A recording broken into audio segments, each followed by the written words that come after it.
My name is Hannah, and this is my no-buy year.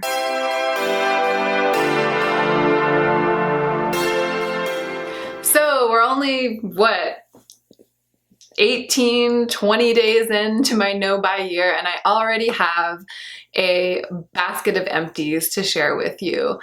To be fair, many of these things were almost finished or were finished before the start of the new year and before I started my YouTube channel. I started collecting them maybe 3 weeks ago, a month ago, because I knew that I was going to be doing this. Okay, so I have the empty of the ½ ounce of the Sunday Riley UFO oil, and this is a holy grail product for me. An oil for the face that has salicylic acid in it. Now, I am extremely acne prone. I have been my whole life. Acne is kind of one of my main battles when it comes to skincare. I use a number of strategies to prevent acne. Everything from what I put on my skin, to how much I sleep, to what I eat, to how I wash my face, and oh, the supplements that I take. I just do everything I can to keep my skin as clear as possible, and I've done a lot of research to support that. And I've found in experimenting over the years that salicylic acid is a must. I just have to incorporate it into my routine somewhere if I want my skin to stay clear most of the time. The problem with salicylic acid is that it's very, very drying. It's not a bad option for people with oily skin, but for me as a dry-skinned person, salicylic acid always posed a problem. Enter Sunday Riley with the UFO oil. It's salicylic acid, but it's in an oil, so it hydrates as it delivers the acid into the pore. And for me, it's just been incredible. It's been incredible. When I started using this, my skin got clearer, and I will never be without it. So this is the Hylamide Sub-Q Eyes Advanced Serum. It's sort of a serum-y, watery texture, and it soaks in really well. I do think that it helped keep my under eyes moisturized.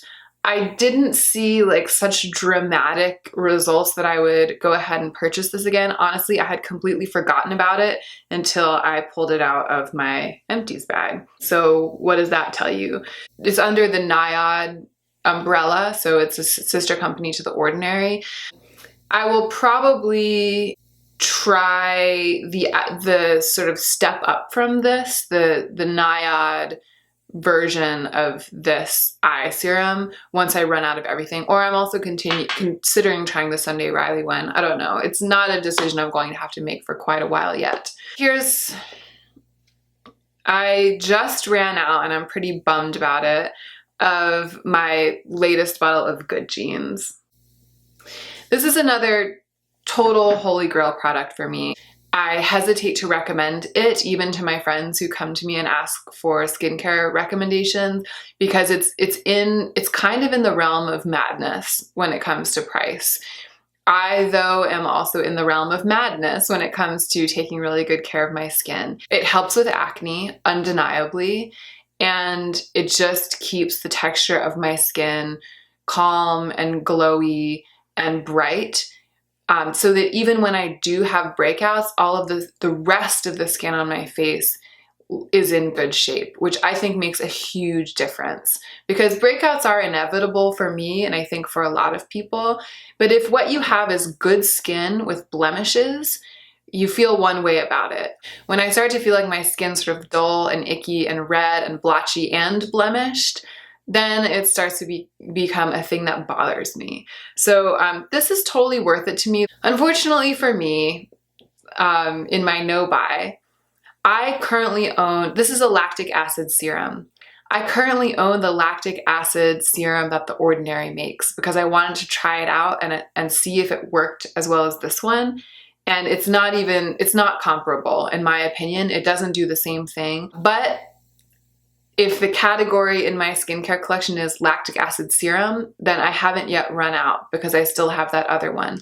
So I'm going to work my way through the bottle of The Ordinary's lactic acid serum. When it runs out, then I'll be able to buy another bottle of Good Genes. An empty bottle of the Virgin Marula Luxury Face Oil from Drunk Elephant.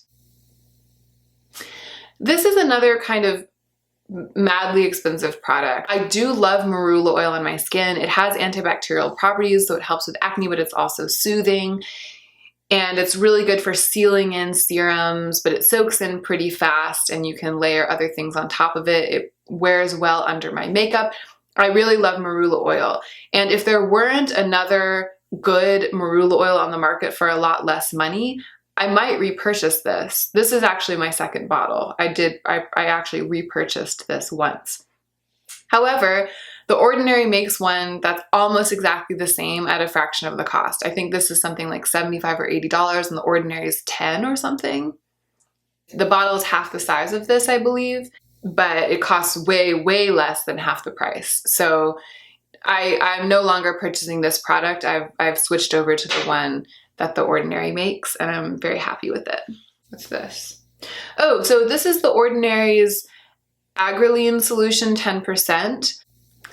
I talked about this in my morning routine video, which might or might not be up at this point on my channel.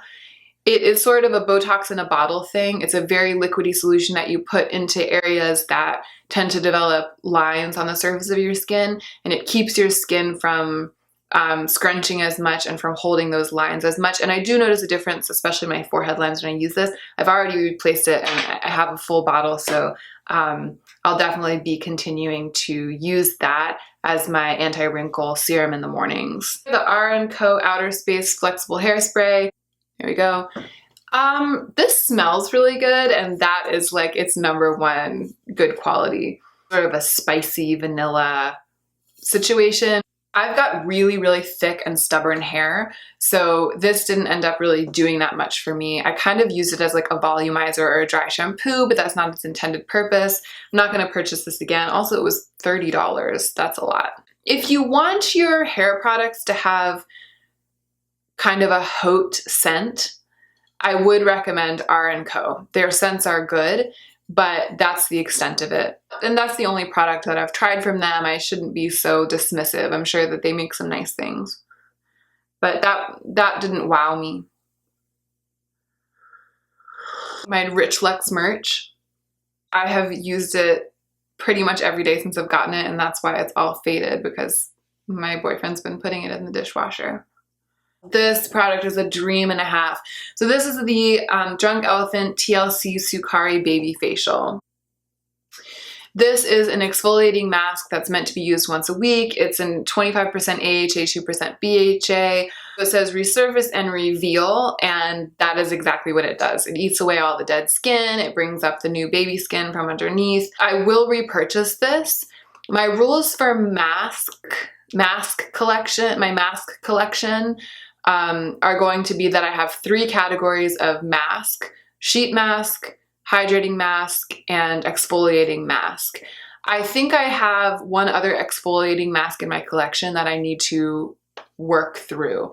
When I have no longer any exfoliating masks, this is the one I'll repurchase. This is the winner. It's expensive. I think it's $80. But this lasted me a really long time. I think I've had this for a year. This was a Givenchy Mr. Brow Groom. It's a brow gel. So as I was saying, I have very thick, stubborn hair, and my brow hairs, they do not want to stay brushed up or even in place. They want to like fall and make a weird line towards the bottom of my brows. And almost anything that I ever try to put in them, wax pencils, even Boy Brow from Glossier, like nothing is strong enough.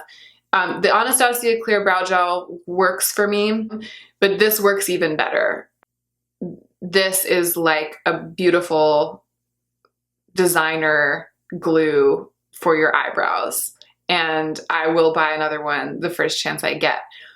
I only have one brow setting product right now. It's the Colourpop Brow Groom, and it's too soft a wax for my wiry brows. I use it every morning. My brows look great for about an hour, and then I look in the mirror and they've fallen like a sad souffle. The Colourpop one is almost out. It's almost used up, so I will probably put this in the very first order that I place for replenishment products in 2018. This is the Luna Sleeping Night Oil from Sunday Riley. I alternate this with the UFO. So one night I'll do UFO and then Good Genes, and the next night I'll do Luna and then Good Genes. I used to do them all every night, and it just felt like I was going through product too fast, especially for how much it costs. And I've been having just as good results with alternating Luna one night and then UFO the next night. If you don't already know, it contains a retinoid, which is an ester of retinol, an imitation retinol. Retinoic acid is an acid that goes deep into the pore and encourages the skin cells to turn over super fast so that there's no time for acne to set into the pores. It also prevents wrinkles because it gives your skin less time to hold the shape of the wrinkle before the cells have been regenerated. Traditionally, retinoic acid in the first form in which it was sold as a retinol was very drying to the skin. A retinoid is an imitation retinol that works the same way in terms of speeding up the life cycle of the cells, but it doesn't dry the skin out. It's good for acne and it's good for anti-aging, which are two concerns that I have. And it's important to me to have a retinol or a retinoid in my routine. I did try, again, The Ordinary. I tried the inexpensive version of this. I tried The Ordinary's version, and I do still have some of that left. I have a full bottle of this, but when I run out, I will have to finish up the Ordinary one before I can buy another one of this because it's the same category. What's left? What's down here? Murad City Skin Overnight Detox Moisturizer. This came in a Sephora 500 point perk. That was a bunch of Murad stuff. This is a nice product. I wasn't like upset. I have another sleeping like active sleeping mask that leaves my skin feeling amazing. This is not quite the level of that, but it's very, very good. I do recommend trying it if you're looking for something like that, an active overnight mask. Didn't break me out, didn't mess me up. It's really nice. This is another little sample, the Belief Hungarian Water Essence.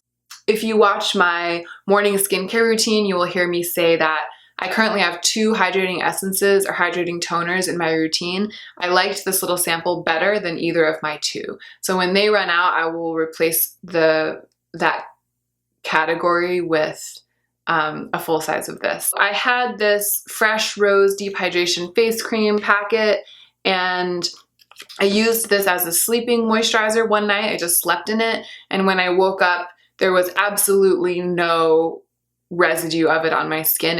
I had put on a really thick layer. I used this whole packet, and when I woke up, it was like I hadn't moisturized, which I don't like for a moisturizer. But if you're looking for something that purports to be a deeply hydrating face cream, but that's gonna end up sort of weightless and totally soaked into the skin, it might be worth giving this a try. It just didn't wow me at all. It didn't seem to do anything. I had a sample of the Korres Greek Yogurt Smoothie Priming Moisturizer. This impressed me as a very interesting product. It's incredibly viscous, sticky, like a glue almost, like a gluey feeling. It was really intense. If you're not into intense textures like that, don't try this. I use my morning moisturizer as an SPF as well. So for me to take on a new morning moisturizer, it needs to be one that has an SPF in it. This fits in that category. It's a morning moisturizer that's also a primer, but it doesn't have SPF. There's no easy way for me to incorporate this into the current flow of my morning skincare routine. But I imagine for those of you who have your SPF in your foundation and you're just looking for a really, really hydrating, priming moisturizer that is going to leave that slightly tacky feeling that your foundation can really adhere to, this is a beautiful option. I'm surprised I haven't heard people talking about this because everyone's all up on the Smashbox primerizer. This is the same idea, but I think it came out before that. I'm not going to be buying it, but I'd recommend it if you think it's something that fits into your routine. And that is it. Those are all of my empties. Oh, but I did want to mention this book that I recently finished. If you're interested in poetry, or if you've always been kind of curious about understanding poetry better, but you don't feel like you quite got a grip on it in school, this book came out recently. It's by Robert Haas and it's called A Little Book on Form. It's not empty. Like, I read it, but it's not like now that I've read it, it's empty, but it is something that I kind of used, that I finished. It's fun to read. It's beautifully written. It is intellectual, but not in an inaccessible way. And it kind of helps to contextualize the historical use of forms in poetry with contemporary use of forms in poetry. I highly recommend this. That's gonna do it for my very first ever Empties video. For those of you who are joining me in my no-buy year, I'm really excited to have you along for the ride. And for those of you who aren't joining me in a no-buy year but are interested in the idea of a no-buy, I'm considering seeing if anyone wants to join me for a no-buy month, just for the month, say, of February. So if you think you might be interested in joining a little group that's doing a no-buy month, then please comment down below and say, yeah, I'm in for a no-buy month, I'm in for a no-buy February, and maybe we can get like a little gang going to support each other. And as always, I hope you can remember to take extra good care of yourself this week so that you can be the most effective version of yourself as you do your work in the world.